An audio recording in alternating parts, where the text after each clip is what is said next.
Yung cellphone ng mga kabataan ngayon, iPhone 17 na.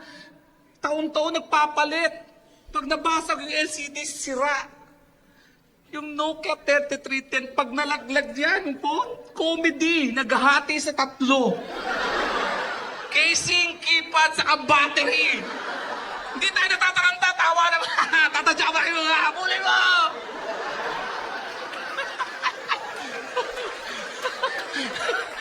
Bubuhin mo lang, tapos hipan mo.